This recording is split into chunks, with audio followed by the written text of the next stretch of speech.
મંગળવારે માન્ય કલેક્ટરશ્રીને બપોરે 1 વાગે અમે આવેદનપત્ર આપવાના છે। અમારી લાગણી છે કે તમે સુરતના હિતમાં, લોકોના હિતમાં જે પરિપત્ર છે એને સ્થાનિકોને મુક્તિ મેળવવા માટેનો છે મળવી જોઈએ।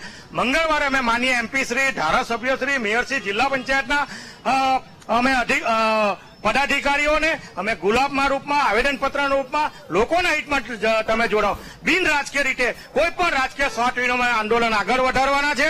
અમારી વાત માનવામાં ના આવે તો હજીરા ધુલિયા રોડ ચક્કાજામ સુધીના કરવા માટેની પણ ભાટિયા ટોલ નાકા સંઘર્ષ સમિતિ સુરત શહેર અને જિલ્લાના લોકોના હિતમાં કાર્યક્રમ આપવાની છે। ચોક્કસપણે હું ફરીથી બીજા દ્રશ્યો પણ બતાવીશ કે અત્યારે ખૂબ મોટી સંખ્યામાં લોકો રોડ પર ઉતર્યા છે અને પત્રિકાનું વિતરણ થઈ રહ્યું છે। સૌથી મહત્વનો મુદ્દો છે કે સુરત શહેરમાં 2 ટોલ નાકા લાગે છે, કામરેજ અને ભાટિયા। કામરેજમાં સ્થાનિકો પાસે ટેક્સ નથી લેવાતો, ભાટિયા ખાતે લેવાય છે, તેનો વિરોધ છે। બીજી તરફ આ પત્રિકા જે છે એ પત્રિકાની અંદર 3 જે સાંસદો છે એના ફોન નંબર આપ્યા છે અને લોકો સીધી જ તેમની રજૂઆત કરે તેવું પણ એક આંદોલનને સ્વરૂપ આપવામાં આવ્યું છે। સોમવારથી આ આંદોલન વધુ જલદ બનશે। જી બિલકુલ શૈલેષ, ધન્યવાદ જાણકારી માટે। તો સોમવારથી વધુ જલદ આ આંદોલન બનશે। સ્થાનિક વાહન ચાલકોએ રોષ વ્યક્ત કર્યો છે।